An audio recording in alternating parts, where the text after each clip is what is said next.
Hey friends, and welcome to this week's episode of the U-Turn Podcast. This is your host, Ashley Stahl. I'm a counterterrorism professional turned career coach, speaker, and Forbes blogger, and I created the U-Turn Podcast because, let's face it, every now and again we realize that we're living life on autopilot and it's time to wake up and make that U-turn in your life. So prepare to go deep with some of the most transformational people I know, here to help you grow and upgrade your mindset, whether it's in work or love. Also, be sure to stick around for the end of every episode where I'm going to reflect on the conversation and offer actionable coaching insights to have a real impact on your life. In the meantime, we've opened up access to 3 free e-courses on uturnpodcast.com. So head on over there if you want to land a new job you love, find your purpose, or launch your dream business. All of these courses are totally free.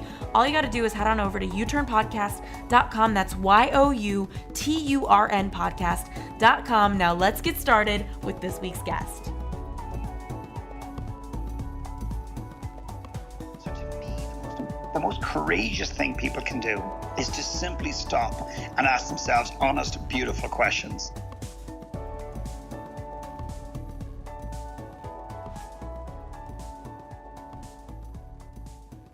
Hey everybody, it is Ash here, and I have such a treat for you. This is McKernan, who's here visiting to talk to you about how to get clarity on your best career path, how to better love yourself and live more in alignment. He's an inspirational speaker, a writer, a filmmaker, and he works with entrepreneurs and business leaders all over the world, helping them find clarity on their future, helping them move through roadblocks, seen or unseen. And I personally had listened to him speak, and you guys know that I talk a lot about clarity, and I have courses on it about how to find your purpose, how to be on the best career path. And it is very rare that I listen to somebody and think, wow, I really need to hear what they have to say about this because I am tapped out. I know what I know, and I need to know more. So Philip, without further ado, thank you so much for being on the show. Yeah, I appreciate you having me. Thank you. Yeah, and I know you have so much to say, and I'm so curious, just at least to let everybody know, what was your journey somewhat just to get you to this place where you know this information? Because I think so many people are in pain because they don't have clarity, and their hopelessness isn't because they hate their job, it's because they don't know where to go next. It's one of the most painful things. And the fact that you seem to have this skill set, I'm so curious, how do you think you've honed this? How have you gotten so connected to yourself that you can help others do the same?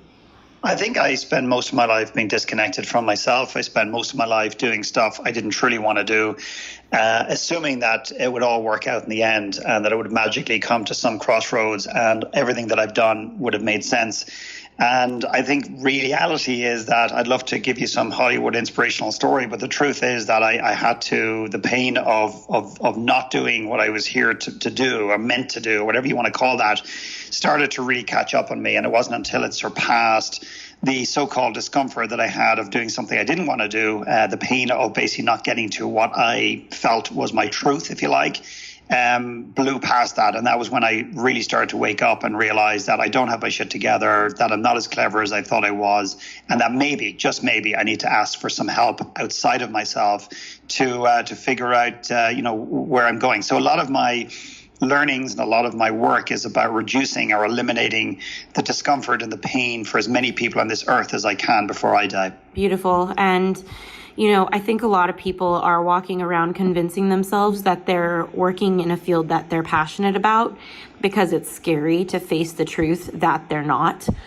And so I'm so curious, how can somebody check in with themselves as they're listening to us here talking on this podcast and ask that big question of, am I actually happy with where I'm at? Because yes, there's a lot of people who know they haven't figured out what they want to do, but there's some people who think that they figured out what they want to do and they're not just being that really honest with themselves. Yeah, so here comes, by the way, a heads up for anybody that doesn't know our sarcasm, but here's my first sarcastic comment of the day. Surely, Ash, you and I, between us, could come up with a more sophisticated, complex question other than, am I really, truly happy doing what I do? And that's pure sarcasm, because the reality is it's as simple as that. It's not easy to answer that question truthfully because you nailed it. We are walking around this world rationalizing and justifying all of the time that what we're doing or how how we're doing it actually makes sense, and that it's part of some bigger picture, because we'd rather hold on to, and maybe I'm being a bit dramatic, I'm certainly not trying to judge, but we'd rather hold on to an illusion or a lie because it feels safer than imagine and open up to the possibility to the things that we don't know. In other words, we feel safer as humans often holding on to shit because at least we know what the shit smells like, what it feels like, and what it sounds like, as opposed to wander and head off into the forest, head off down a path, head off into the ocean to explore the possibilities of who we are and who we could be. And are we showing up in this world? Because the unknown for many is so scary, we'd rather stay in the present, no matter how uncomfortable that present is. And sometimes we've become so used to pain, we've become so used to discomfort, we've become so familiar and friendly with misalignment that we don't pivot. We never even question. So to me, the most courageous thing people can do is to simply stop and ask themselves honest, beautiful questions. People often say to me, oh my God, you moved from the country you love, Ireland, to North America to reinvent. Wow, the courage. You moved from Vancouver to Boulder, Colorado. Wow, the courage. And I go, no, that's the execution. That's the simple stuff. We put way too much credence on the execution of action. The courage, if you want to find it, was when I finally stopped on each of these occasions and asked myself, am I really happy living here? Is this the best work? This is the best expression of who I am? Or is there more that I'm just afraid of or uncertain about? That's where the courage comes in. It's not the execution. It's the willingness to ask questions that expose your truth. You about two people. Number one is the person who's lying to themselves. Like, what can they do to get out of that and to really see the truth of where they are so that they can then activate from that intentionality, from that alignment. And then I also want to ask you about the person who doesn't even see the light. Like, they already know that they're not happy with where they are, but they don't really know what to do next to connect to themselves. So first, the person who is maybe listening to this in their car, in traffic, I already picture it, and they're on their way to work and they think they like what they do. What questions can we ask to bring them back into a deeper level of honesty so that they can go into a deeper level of alignment if possible? I think when we use words like, and again, I use these words lie and honesty, I think what happens is we actually lose people sometimes because then it becomes an integrity question. Mm-hmm. So I want to be really clear on one thing. Let's assume that Jenny is driving a car right now and she's listening to this a week or a month from now, and she's driving through Washington, D.C., and her friend John is sitting next to her. And let's assume that we categorize one of them as a liar and someone who's not as honest, and somebody else who knows they're out of alignment but doesn't know what to do next. So we have those two people driving in a car. Here's my absolute belief. Both of them are lying to themselves at some level. Both of them are completely disillusioned, or they're hiding from a part of their truth. Guaranteed. In other words, what I'm saying is we all lie to ourselves. Not all of the time, but at certain times about certain things. So I want to be really clear that I feel that we all do that. So if we make an assumption, a natural assumption that I'm bullshitting myself in a certain area, I either think I'm too good at something, or actually I think I'm such a loser at something, and neither is necessarily the truth. It could be somewhere in the middle. If you start from that place, I think what it does is it creates a strength, not a weakness. So, for example, let me give you a real life example of this. Somebody who's never really worked on their relationship to money. It's a body of work that I bring into some of my workshops, and it's a fascinating conversation. They've never thought about their relationship to money. They've focused tremendously on how to make it or how to spend it or how to save it. But they've never really thought about my relationship to money. How dysfunctional or amazing is it? And typically it's dysfunctional at some level. It's either we give too much power to it or we don't give it enough credence whatsoever. Now, the awareness, assuming that you have a dysfunctional relationship with money, when you walk into a business meeting or you're walking into a conversation about numeration, like how much, numbers about how you're going to get paid, you're walking into an interview. If you're aware and you name the fact that you have a dysfunctionality with money, then you bring that information, that knowledge with you, and then you can in real time start to assess whether you're making a decision based on money from a negative standpoint or a positive standpoint. I would say the same thing when it comes to lying to ourselves. Just assume you're bullshitting yourself somewhere in your life and ask yourself the questions, where am I lying to myself? And what that'll do is it'll equip you. It won't undermine you. The second person who says, okay, I'm not lying to myself. I know my truth. My truth is I'm out of alignment in the industry, the job, the city, the relationship I'm in, some area of my life. Now, what do I do next? next? And one of the classic things that individual says is, I'll make a change in this area when I know what's next. In other words, I'll leave this job when I have the next one. I'll leave this relationship when I have the next one. I'll get fit when. And what I would ask those people to consider is, forget about what's next. Not completely forget about it, but don't let it to be such a charge. In other words, don't allow the inability to get clear on what's next to keep you in a place that doesn't serve you. In other words, in the absence of clarity, take action. Clarity doesn't come, which I pride myself in helping people get that clarity. But there are occasions where it just doesn't come as clear as the person wants it. Do you stay in the job that's killing you? Do you stay in the city that you hate? Do you stay in the relationship that's dysfunctional and non-serving you? Or do you execute on that and trust that universally you will be looked after because you've put a value on your own skin, and you execute and let go of the thing that doesn't serve you in order to create the space to bring the things in that do? And I think that, wow, I mean, so good. And I'm also thinking about how a lot of people feel kind of groundless, which is really closer to the truth in life than I think we all realize, that we think we have plans and futures, but things move all the time. And I'm curious for the person listening who's thinking, yeah, I don't have clarity, but one of the biggest objections I hear from job seekers, whether they're in my Job Offer Academy course or my Career Clarity Lab, is they say to me, I don't want to make a mistake. I don't want to end up in the same spot. So there's a lot of fear there. And so I can imagine anybody listening right now who's listening to your feedback, which is great feedback, saying, okay, stop marinating. If you don't know what to do, just do something. And I think there's value in that because you can course correct. But at the same time, I think there's so many people who they're so afraid that they're going to be in the same spot, if not worse, if they take action and do something when they're already not happy. So what do you have to say to those people? Oh yeah. Okay, let's get into it. So we have this kind of tsunami of fear often that sometimes is partly real.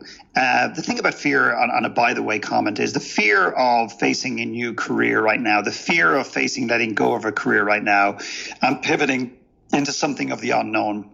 That fear is not actually related directly to that thing.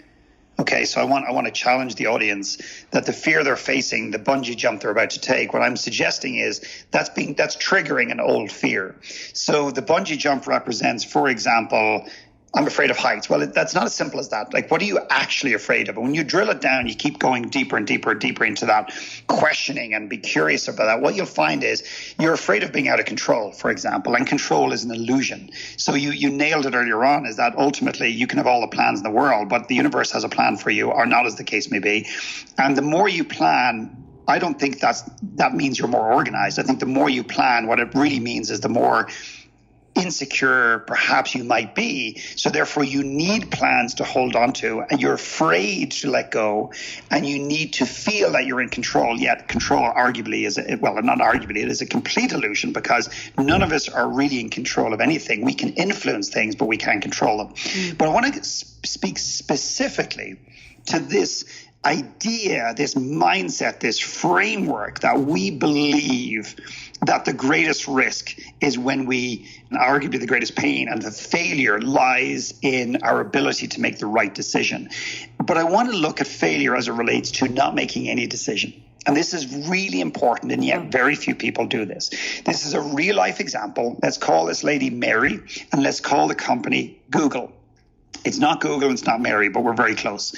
This lady got on the phone to me. She says, I want a half an hour phone call with you. I want to get clear or begin to question alignment in my life. She comes on the call and we're having this conversation. And of course it pivots into, I know I'm not in alignment doing what I'm doing in Google, even though I get paid very well. I've got lots of autonomy. It's a sexy, cool job, and I work in a great team. And I don't have to work like outrageously or obnoxiously hard. In other words, I've kind of got a cool gig going on, which is part of her problem, because if she hates her job, it's easier. But when you don't hate it and you don't love it, yes, it's a weird limbo to be in, because then there's no real urgency to do anything. But here's where the magic happened. I said, so what's really holding? She said, I'm just comfortable. I'm comfortable. And I would have maybe 5 years ago let that line go. And I would have said, okay, well, that's part of the challenge. And I looked at her and said, you don't look comfortable to me.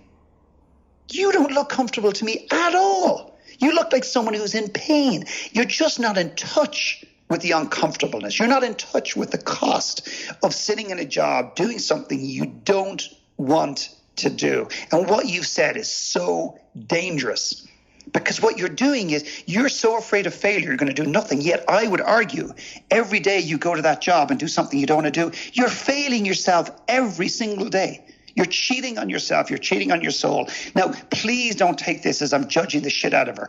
My job is to get people in touch with reality, to get them in touch with the pain so they can change their own lives. I'm not here dragging them up a mountain, but I will help them uncover what that mountain is. But it's up to them to climb it. And that is the key. So many people are telling themselves they're comfortable, and they're not. They're just not in touch with the pain. How do you think that happens, where we get so disconnected from pain? Because it kind of reminds me of that quote about like a flower blooming and how it starts to get painful when nature wants it to bloom if it resists it. You know, it's like the natural flow of things. So I think a lot of people are in that, you know, caterpillar butterfly destruction, and it looks like destruction and they're resisting it. So what can we do right now for anybody listening who thinks, yeah, okay, I identify with this. I am just comfortable and I've been telling people that. So now what? How do I get in touch with my pain and actually make a change? Or can I make a change without having to sit with my pain? Yes, you can. But unfortunately, the reality for many human beings is we don't. We need a wake-up call of sorts. Unfortunately, I like people to be more proactive and rather than wait. So there's a misalignment, and what happens is it's a whisper. And then the whisper becomes a bit of a nudge, and then it becomes a roar. And then finally, the universe will take out a sledgehammer, and it will knock you on your face. And it will do that through sometimes dramatic circumstances. But the signs have been there. We know, and typically we wait 5 years, 3 years, 4 years too late to execute or address an issue. Scientifically, we wait 5 years too late to work on our relationships. We do the same when it comes to our careers. We do the same when it comes to our relationships around us, and so on and so forth. But you've asked an interesting question. How do we get in touch with that pain? That pain, let's assume for a moment that pain lies within us. So what basically we're asking is, how do we get in touch with ourselves? Therein lies the biggest challenge. We're not in touch with ourselves. We're very out of touch with the most important relationship, I believe, on earth. Now, if somebody's listening to this and they believe in God and they think that's the most relationship on earth, that's fine. I respect what you believe. I just see it differently. The single most important relationship on this planet is the relationship we have to ourselves. The challenge for many of us, and the reason we're not in touch with the pains and sometimes the beauties, is that we're out of alignment or out of touch with who we are. We don't have a relationship with ourselves. We're living in our heads. We're spending an inordinate amount of time in our brains because society rewards that and expects that of us. And when we're consuming vast quantities of information, it pushes us into that place. I'm not asking people to turn their brain off. I'm not asking people to cut their heads off. I'm asking people to connect emotionally with who they are. That's what we were born to do. And over a period of time, we've gone further up into our heads, and therefore we don't connect with what's actually going on in our lives. We struggle to feel, we struggle to connect with ourselves, and therefore we struggle to connect with other people. And there is a pandemic, not an epidemic, a pandemic of loneliness within people in the world today. And you can have 10,000 Twitter followers, you can have 500 Facebook friends, you can go to work every day in a large team of people, and you can even lie next to somebody every night and be lonely. Yes. And most people I find today, when they turn off the noise, the busyness, which, by the way, if you're constantly busy, my invitation and my challenge is, what are you running from? What are you hiding from?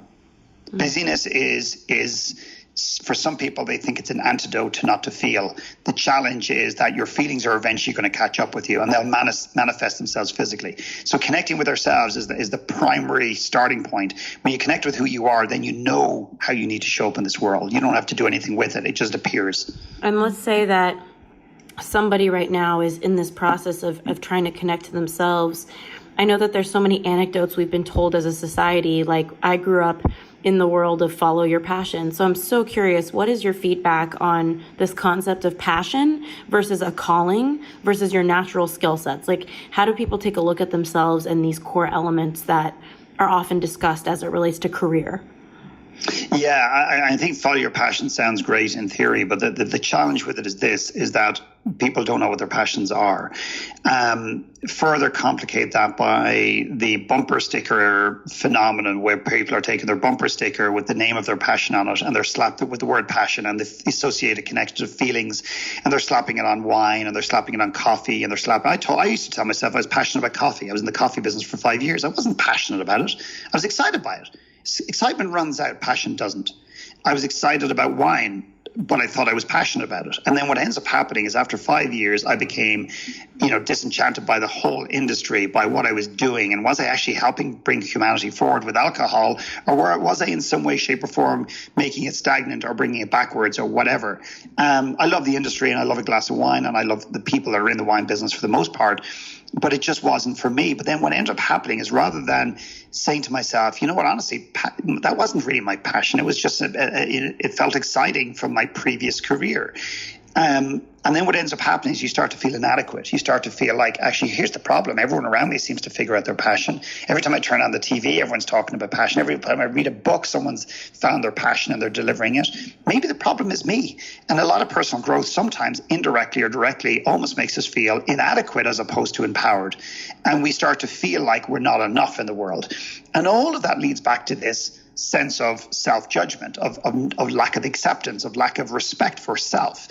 And very few of us have ever taken the time, certainly in school. I know I can't speak for you, Ash, but did you walk down your corridor in school, and was there a room with a big sign on the door, hey, come on in here, get to know who you are, accept who you are, respect who you are, and love who you are? Probably not. Yeah, no, that was the career services department, which smelled like burnt coffee and broken futures.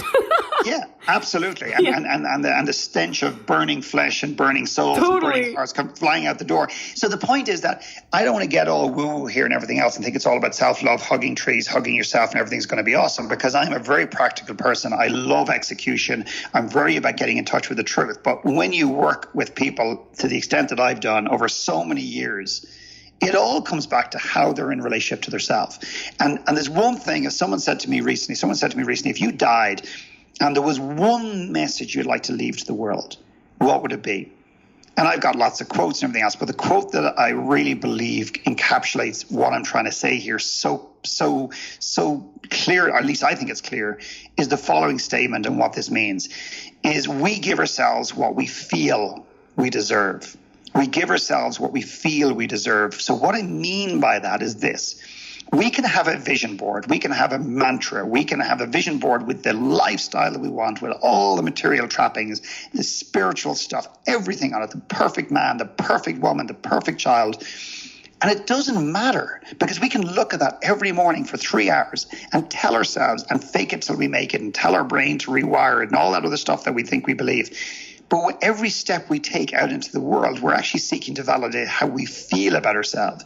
So if we don't have a very good feeling or sense of self or like ourselves, which most people don't, and most people don't trust themselves in this world, and then we wonder why we make bad decisions, which is another conversation. If we don't have that self-respect, it doesn't matter what's on the vision board. We're going to go out to create what we feel so we end up attracting the wrong men into our life and the wrong women, or we attract sabotage relates to business, or we create successful businesses that give us success but not satisfaction. Yes. It's a sense of sabotage, but it comes down to the relationship with self, which most people have never truly done a deep dive and done the necessary work to begin that process. You know, you've mentioned a couple things that I just held on to, which was excitement versus passion. And I would love just to kind of help everybody listening right now, because I think that this is such a fine line and very hard to put your mind around and your heart around, is what feels exciting and what feels like an actual passion, and how can we tell the difference? So what are the distinctions between the two that people could kind of check in with? Because it's like, and what do you do with the things you're excited about? Does that just mean that that's supposed to be a hobby? Maybe, and maybe you can make money doing it, but just once you know, I just want people to know everything, like to know what's real and what's going on. I'll give you a real life example. So a lady phoned me, she's a beautiful soul, and she said, I want 15 minutes of your time, and I had done some coaching work with her. And she said, I've got a decision to make, and I want to put it by you. I'm standing in a train station, I'll never forget the day, in Vancouver in Canada. And Julie comes on the call, and she said, I've got an opportunity. And she said, I want to write a book, And I've just been approached by the number one person in my industry, and they want to co-author with me. So think about the industry that you're in. You might be in dentistry, and the most iconic or well-known or most, the biggest educator in the world of dentistry comes to you and says, I want to write a book with you. They've got a massive list. They've got massive exposure. They've got massive distribution, PR, etc. And it's a huge opportunity. And I said to her, okay, so I asked her the question and this is one of the biggest telltale signs to anybody who is grasping onto excitement rather than passion, and that is attachment. If you are so attached that you're blinded by it, that there's a negative connotation, a negative energy. And I said to her, how desperately do you want to write a book? She says, out of 10? And I said, yeah. She said, 12. And I said, well, there's your first problem. She goes, hang on, how could that be a problem? Does that not show tenacity and determination? Does that not show that I want this so badly? Because that's what I'm meant to me. And I said, no. Because when you want something so badly, you're willing to oversee certain subtleties and nuances as your path to get there. Take a single person who deep down desperately desires a companion, an intimate partner. And I work with a lot of single people. I work with a ton of couples. And they desperately are seeking a partner because deep down they believe that unless they are in an intimate relationship and have somebody to journey this world with, they're not going to be that happy. Here's the problem. They will most likely allow certain nuances and subtleties go as it relates to a person, and then maybe find out in a few years' time that actually they picked the wrong person because they overlook those things in the early part of the relationship because they were so fixated on the outcome as opposed to the journey. And by the way, is if you desperately need somebody to feel happy, well, then I would look at your own relationship to yourself, because I feel that we should be self-sustainable, and then a relationship can simply enhance our journey on this earth. So going back to Our Lady about the book, I said, you're so attached. So I said, my next question is this: do you trust this man? She says, well, I said, Julie, don't go there with me. In this occasion, I'm looking for an absolute yes or an absolute no. And she said, well, if that's the case, no. And the next words out of her mouth was, and I asked this question, I said, do you want to write a book and put your name next to somebody you don't trust and have that on a bookshelf for the rest of your life? And I excuse in advance, but this is what she said: fuck you, McKernan. And in other words, she was annoyed with me. She was annoyed with herself. And she faced a truth that she knew coming on the phone already, but I just helped her get in touch with it. But here's the magic. She said no to the opportunity. She was devastated. She was upset. Then she questioned and oscillated back and forth between, God, did I make the right decision? Did I not? And 6 months later, she woke up one morning, and in 6 weeks, she wrote the entire manuscript of the book that not that she thought would sell, but the book she knew she needed to write. And it went to number one on Amazon in every category, not just some, dogs with a limp and one eye category book. And there's nothing wrong with that. I'm illustrating a point. She wrote a book that went to number one in Amazon and sustained that for quite some time. And she did very well with it. And now she's actually helping people write books and so on. And she's created a publishing company and so on and so forth. But to me, the lesson in that is profound. And that is, when we are so attached to something, we're unwilling to see some of the nuances, and we end up attracting people that we're not in alignment with and we don't trust. And it always comes back to haunt us.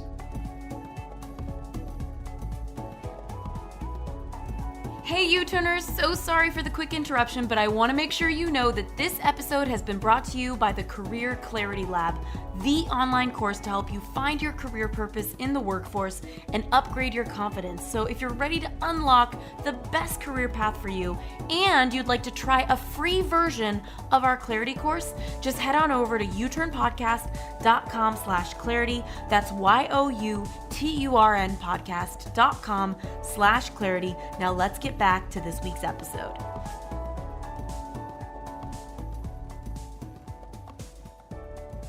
And what is your suggestion? I mean, I think that it's such a slippery slope. And by the way, this is such a funny example for you to be giving today, because on Friday of this week, I'm getting 3 offers from publishing houses for my book given that this is the U-Turn podcast, it's the U-Turn book.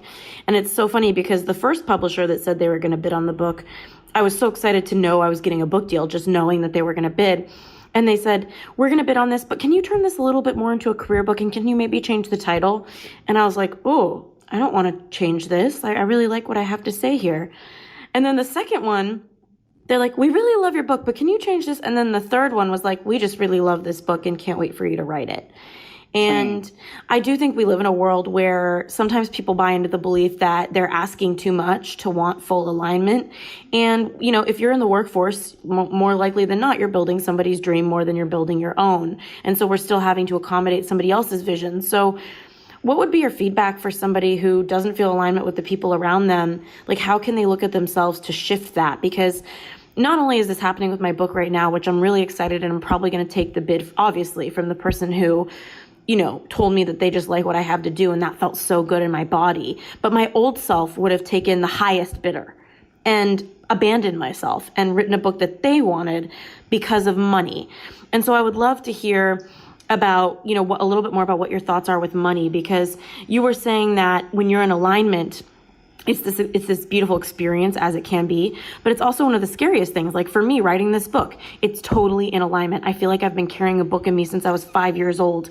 And it's the scariest thing in the world. Like I've been working towards getting this book proposal out, getting this book deal. And now that I'm about to write this book, it's like, holy shit, I have to share my life with people. I'm not writing a book on how-tos. I'm writing about my journey and what I learned from it for everybody else to learn. And it makes me feel like throwing up. It's so scary. So I think a lot of the times alignment matches up with fear, panic, and worry. So how can we kind of navigate that for everybody who's listening? I think there's about 5 questions in there. Holy crap. Yeah. So get ready. I think one thing that you're pointing out directly or indirectly is that alignment is not some place of, you know, everything's blissfully happy and everything's great. I think that's the problem. And when people don't have perfection, that they think they're out of alignment. I'm in alignment with the work I'm doing. Maybe not always how I do it. So I'm constantly pivoting and shifting how I do it. And I think that's another mistake we make, is that we find out overarching what we want to do for the rest of our lives, but then we forget to change how we do it. And if we don't change how we do it on a consistent or semi-consistent basis, we become complacent.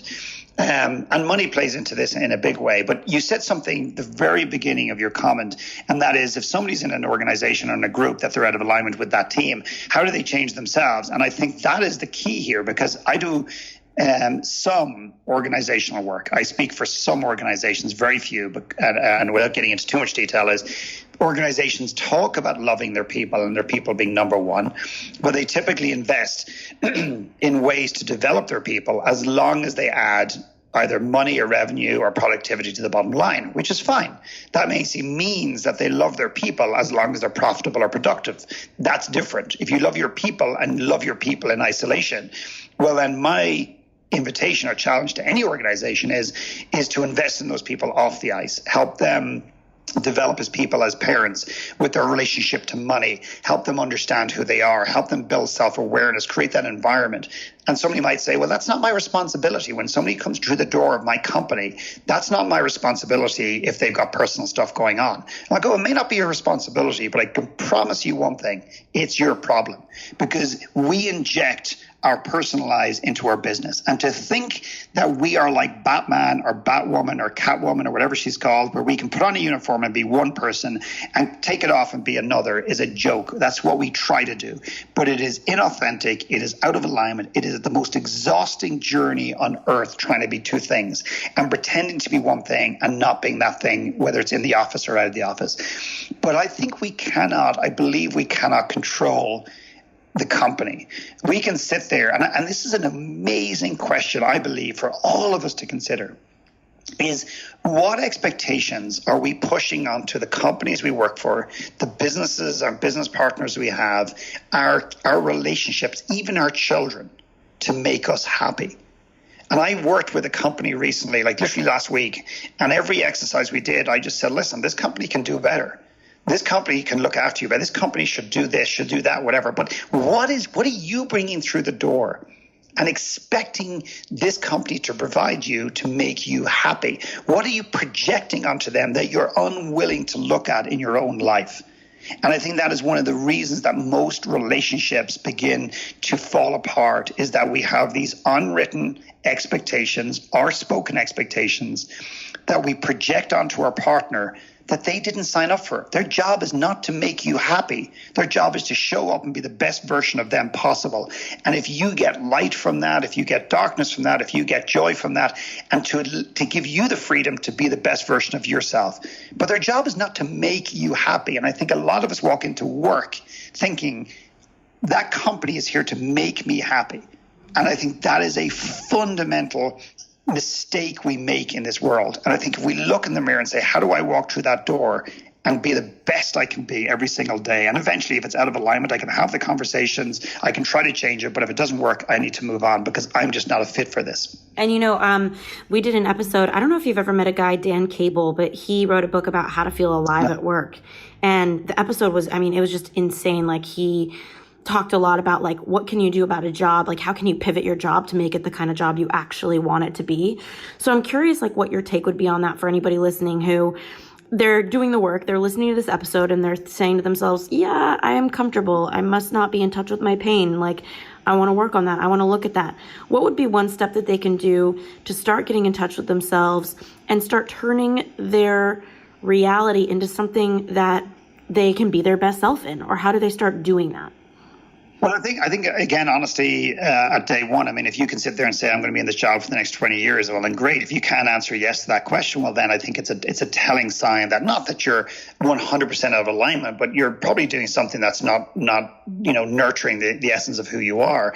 I think one question we all need to consider when we're in a job, and I'm not this big fan that everyone has to be an entrepreneur, because there's this unspoken thing that's kind of filtering through society right now. It's a bit of a whisper and it's getting louder, that really you need to be an entrepreneur to be successful. I disagree with that wholeheartedly. I'm not an advocate for entrepreneurship, and I don't think entrepreneurship equals happiness. I know many entrepreneurs that are miserable. I know many entrepreneurs that struggle, and I know many entrepreneurs that are afraid to share how they're struggling and how they're lonely, because when you're an entrepreneur, you're meant to be strong and you're meant to be sexy and it's meant to be cool and it's meant to be this exciting, uncertain journey. So I don't think entrepreneurship is the answer. However, I would ask the question is, are you really meant to be employed?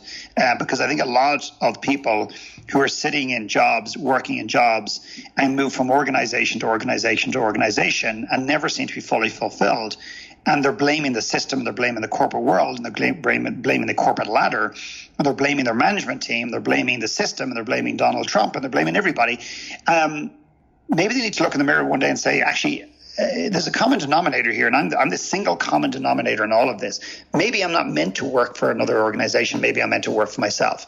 And I think that's one very simple conversation and thought process that we can have. And I think a lot of people are not asking enough of that question. And then where else in my life am I not expressing myself? For example, I do a retreat in Ireland every year, and sometimes we bring in this painting exercise, and it's got a purpose behind it, which I won't share now.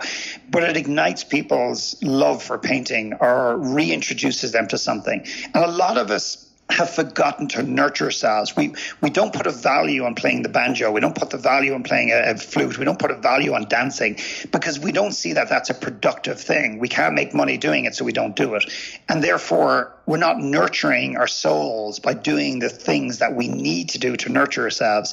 And I think, and then again, when we're not doing that, we're putting so much pressure back on our businesses, on our livelihoods, and we're pouring so much of our identities into our name and our business cards, and we're expecting that to solve everything, and it's not. One thing I noticed just when you answered our call to get started on this interview is how much you feel, to me, not afraid of losing anything.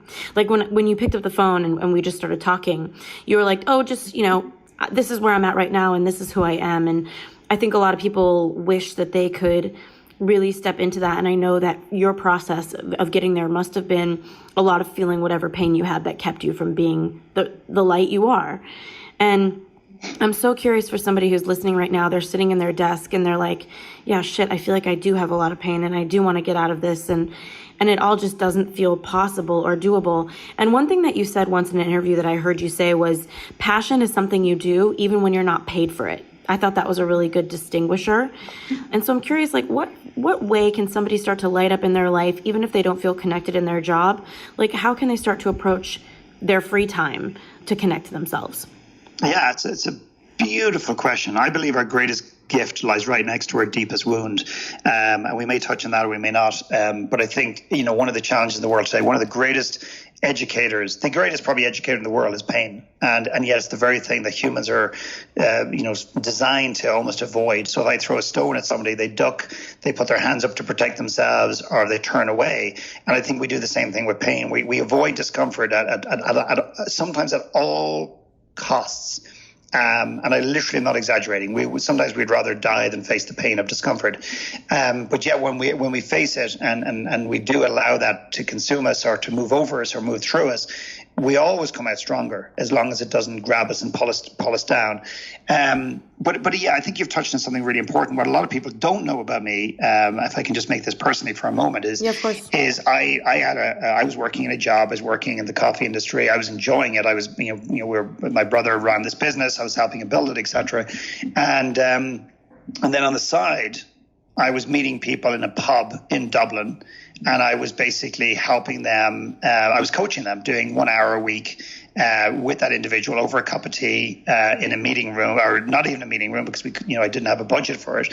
And I would give that money. I took the whole energy around money off the table, about putting a value on the work, and the person at the end of those 6 weeks would cut a check, and that check would go to their charity. If they didn't have one, it would go to one of a charity I liked.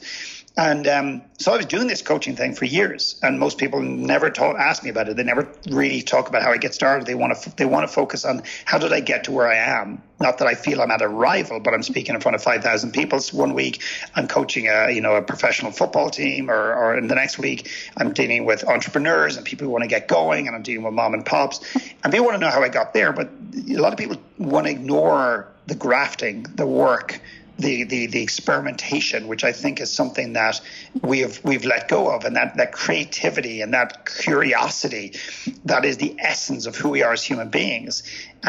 People say to me, how do I become that type of speaker? And I go, get one client. And they go, no, you're not. You didn't answer my question. I asked, how would I get on the stage like you do? And I go, one client. Mm-hmm. And they go, you didn't answer my question. I said, I did. You just don't like the answer. You want to know how to fast forward and get to do this. But this is how I did it. And I'm not saying you need to follow the exact same path, but I think when you're willing to put in the work and you're willing to do it for free, it's a huge indicator that is something that's not a passion, not an excitement. It is a deeper passion.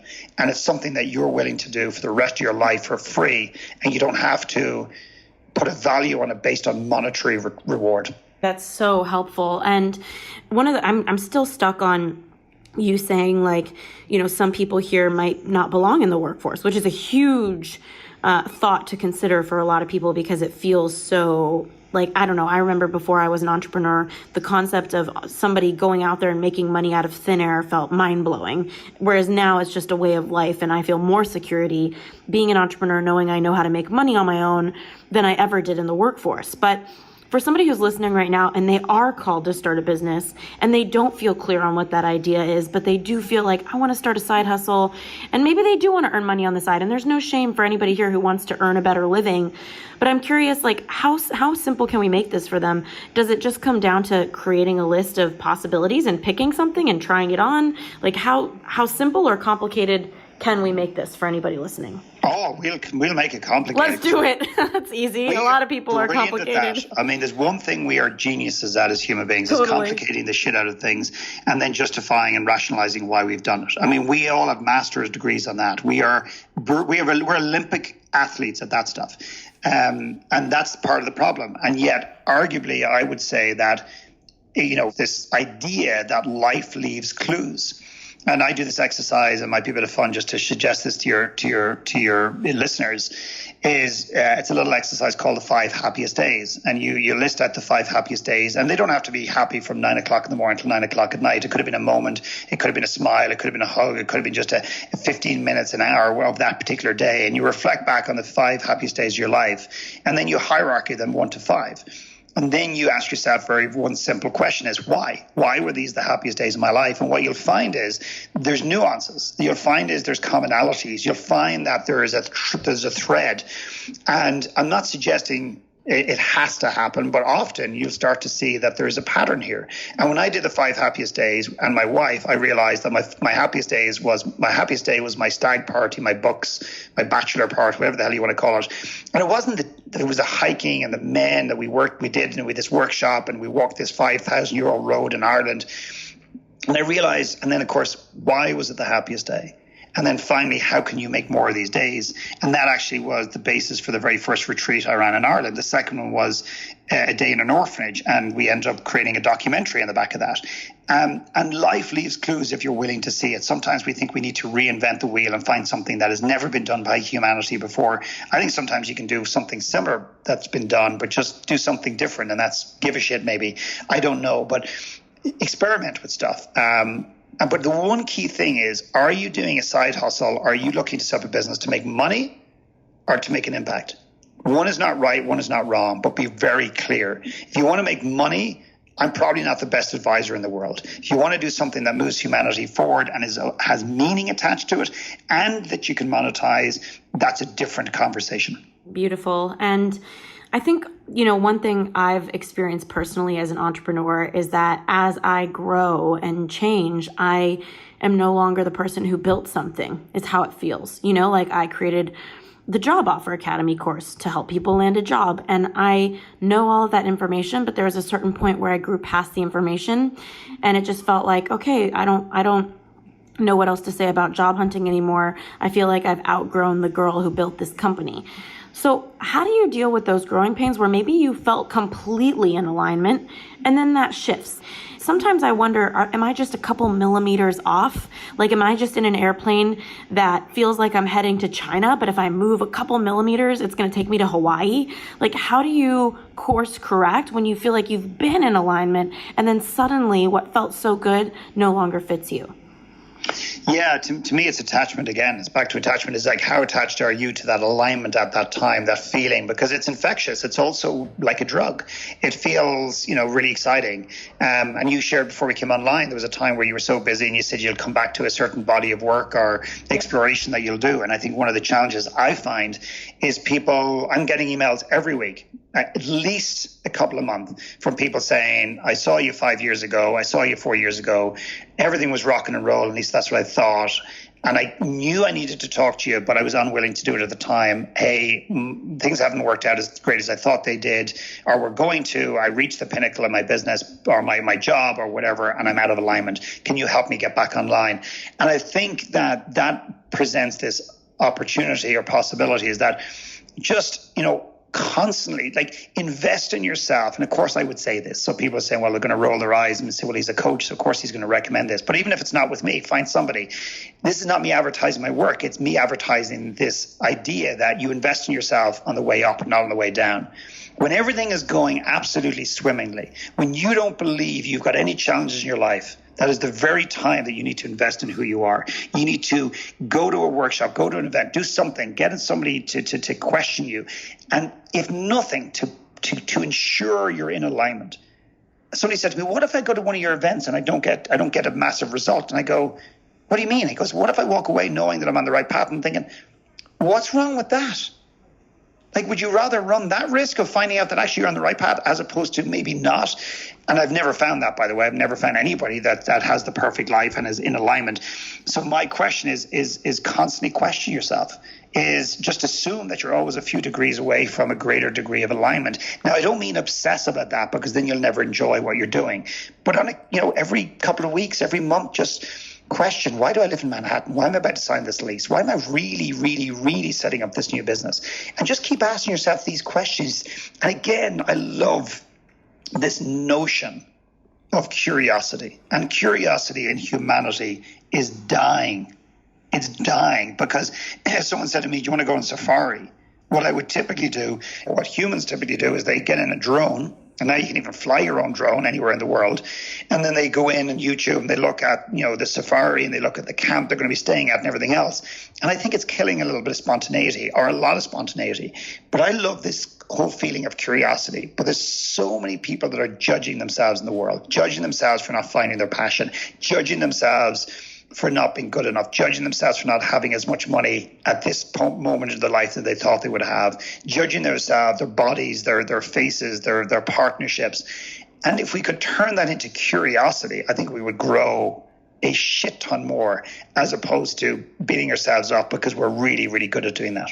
And I think, in my case, it's like when I question everything, it can feel scary because I look at my projects that I have active right now. I have private clients figuring out what they want to do with their career. I have this podcast, a book, courses.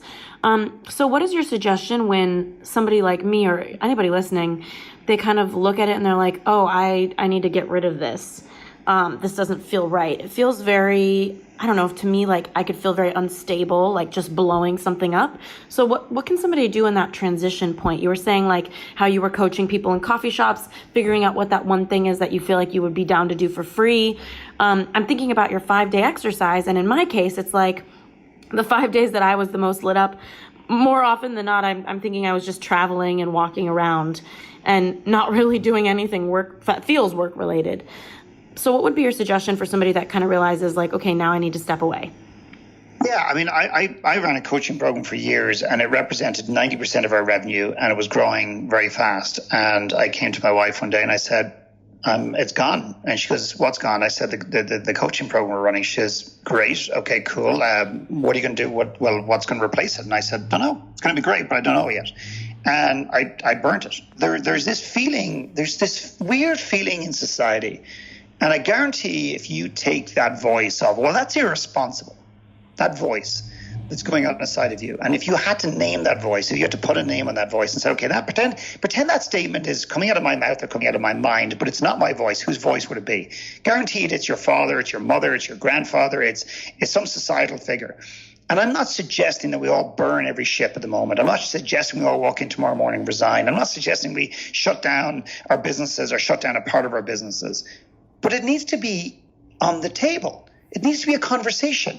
It needs to be a possibility. And if I was to sit here and say it's not, I'd be a goddamn hypocrite, because I've shut down the Vikings when they got to land. When they'd push up on the beach, they would burn their ships to show their commitment and the fact that they're not going back. Wow. They would burn their ships. And that's true. And I do think there is a time and place that we just let go, not give up, because give up sounds like you're quitting, but let go, move away energetically from the thing that's not serving you and see what comes. I believe in my soul that most people's greatest work is yet to come. And while we talk about wonderful artists and amazing musicians, I've worked with a number of artistic people, and most of them will go to their graves with their greatest music, their greatest art, their greatest sculpture inside of them. Mm-hmm. In other words, they've never delivered to the world.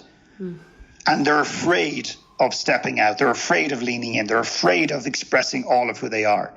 And I feel that that's the same for a lot of people. And if I ask your audience this question is your greatest work yet to come? Does that question excite the shit out of you? Does that question numb you? Or does that question scare you? How you are in relationship to that question will to some extent give you a great insight to who you are. I believe personally, for me, my work is just beginning. I have no idea what it's going to look like 5 years, 2 years from now. But I believe I'm just getting warmed up. I believe my greatest work is yet to come.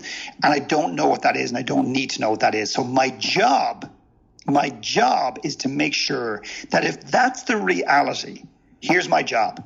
Don't get too attached to what you're currently doing, because then that's like blinkers, and create space to allow the curiosity to churn up magic, to churn up the gift, to churn up what you cannot see, what's yet to come. Mm. My job is to not be too attached and create space. Creating space meaning I take time on my own in isolation, not meditation, not journaling, just time on my own with nothing, with no agenda, and see what comes. And when I did that, I created a concept called One Last Talk that came out of nowhere. And yet it came out of, I knew it was there.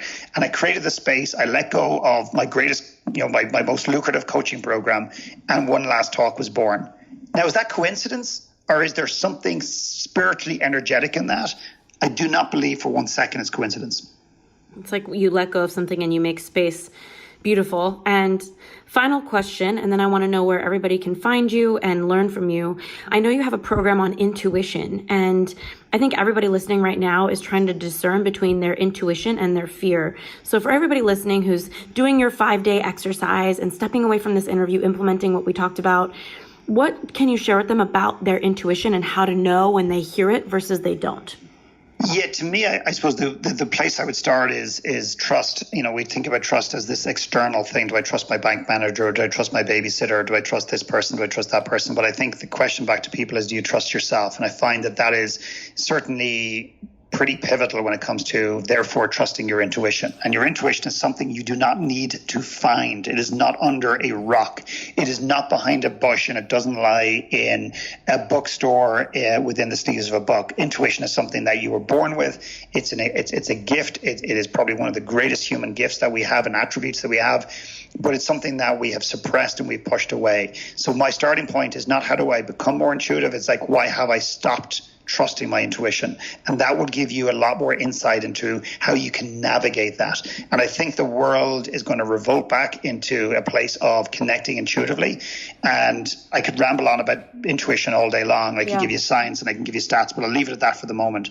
But again, the natural assumption and the starting point is assume it's already there in abundance. How do I just get back in touch with it and begin to trust it more? Beautiful. Thank you so much. Where can everybody find you and join you on one of your workshops? God knows by the end of this, I'm going to the website and I'm going to be at one. So where can everybody find you? And what do you recommend for them to get started with you? Yeah, if you don't mind, I'm going to be a little bit unapologetic. I've got a 2-day workshop coming up. It's the only 2-day workshop I'm running in North America in 2019, and that is in Boulder on the 28th and for 28th of February and the 1st of March. That would be the best starting point for anybody who's even remotely interested in this. And it's a self-discovery, clarity intensive experience, which is a lot of fun and is intense at the same time. And the other thing is, if you don't mind me mentioning, is I won't get into the details of it, but I just released a book called One Last Talk, and we can maybe talk about that another day. But One Last Talk is probably the most important piece of literature, definitely the most important piece of literature I've ever written, and maybe the most important book I ever will write, who knows. But that's available on Amazon right now. It's called One Last Talk. Wonderful. I'm going to philipmckernan.com is my main website. Wonderful. I'll post that in the show notes. Thank you so much for your time and all of your insight and for dealing with my compound questions. No, I love it, Ash. I love it. I love the openness, the honesty, the excitement. I thought it was brilliant. Not me, you, and this environment. So thank you for that. And I really appreciate the invitation to be here. Thank you. Wonderful.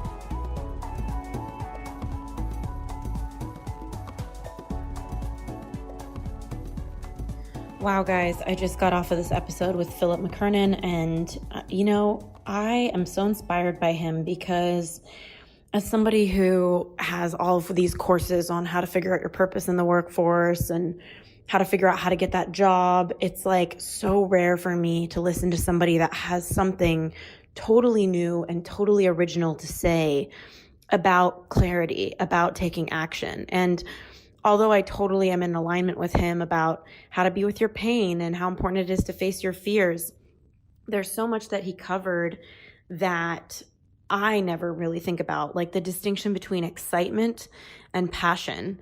And, there's so much there with him, and that's why I'm so excited to take one of his workshops.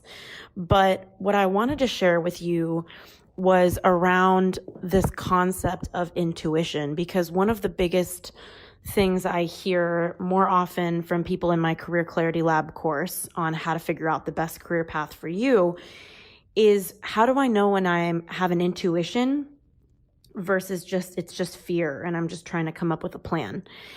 And what I've found about intuition, and I know that Philip McKernan said that part of your job is just to ask yourself, why aren't you listening to your intuition? Why aren't you trusting yourself? How are you blocked? What are those blocks? But what I've learned about intuition and how to figure out what it is that it's usually absolute. So what I've found with my own instincts and intuition is that it usually doesn't sound like this, it doesn't sound like fear. It sounds like, this is good for me. This is not good for me. And usually your body will keep score and let you know what the truth is there. So your body will feel into if something's good for you or if something's not. For example, it could happen when you're dating somebody. You get some pit in your stomach and deep down you feel like this isn't good for me, even though you have a connection with them, even though they're a really beautiful soul. That happens often. Sometimes with career, maybe there's an opportunity that comes out of left field and it doesn't make sense, but there's something in your body saying, this is good for you. And usually I believe that that is just your intuition. If it's emotional, if it's going on and in your head and you hear a voice in your head that's having a lot of opinions about something, I find that often for me to be fear. So again, intuition, instinct, it's just absolute. It's this is good for me. This isn't good for me. And so that's what I want to just offer you around that. Another thing I want to remind you about is what I learned from Emily Fletcher, who created Ziva Meditation and who did an episode with me here on the podcast about how to stress less. And one thing that Emily taught me was about this dynamic of three forces: creation, maintenance, and destruction. So let's unpack all of these. So she said that at any given time, we're in creation, maintenance, or destruction. And I believe I've talked to you about this in another episode. But when you're in creation, I like to think you're in alignment. You're fully excited and expressed and ready to, you don't feel a lot of resistance. You feel pulled by a vision. You feel pulled to take action. When you're not in creation, I found it super interesting that you're usually around the corner from maintenance, which means maybe you created something and now it's time to keep it going. It's working, it's operating. This has happened for me in business. There was a period of 2 years where I was in creation. I was creating my e-course, which is now the Job Offer Academy, to land a new job you love.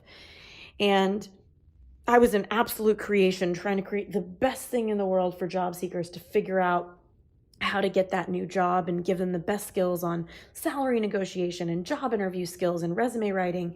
I was so possessed by my own pull towards creation. And then when it started to work 2 years later, I had thousands of customers in the course. And then it became a game of, how do I maintain this? How do I get the right employees?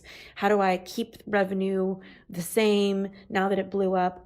And then here's the thing, and I think you can relate to this, is one thing I didn't realize, but I learned from Emily, is that after creation becomes maintenance, and after maintenance comes destruction. And so what I found was Facebook ads got really expensive. My lead cost tripled. And next thing I knew, I went from maintenance to what felt like destruction. Suddenly it became a game of like, how do I keep everybody employed?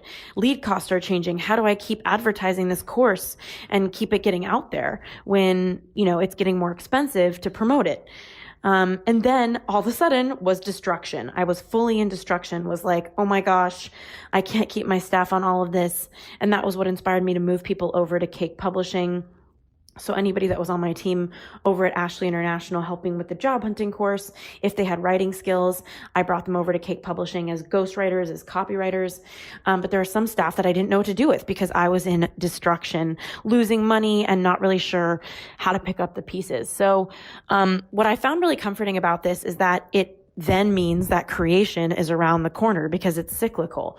So if you feel like you're in maintenance right now, I just want you to know you're around the corner from destruction. And I think your biggest work is to start listening to your instinct, start listening to that voice inside of you that is so absolute, that says, this is good for me, this isn't good for me. And if you find yourself, like Philip said, feeling comfortable, like I'm comfortable, this is good enough, then start to get in touch with your pain. Is it really enough for you just being comfortable and getting by? And if so, that's great. But I'm guessing that if you're really in truth, it's not enough for you. And I think the next step is to ask yourself, what would you do for free? What feels like something that you're really passionate about, that aligns with who you are and what your skill sets are in the world? And maybe that means doing his 5-day exercise, what the 5 best days of your life were, whatever it means for you. I would love your thoughts on this episode. I'm really excited that I got to have him on the show.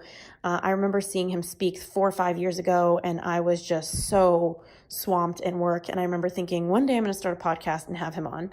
So that day was now. And I would love for you to DM me at Ashley Stahl on the gram and just let me know what you thought of this episode, or share whatever nuggets of wisdom. And of course, if it inspired you, please leave us a review on iTunes. It is the most supportive and giving and loving thing you could do to support me in this podcast. And thank you so much for listening. And I can't wait to connect with you on another week on the U-Turn podcast.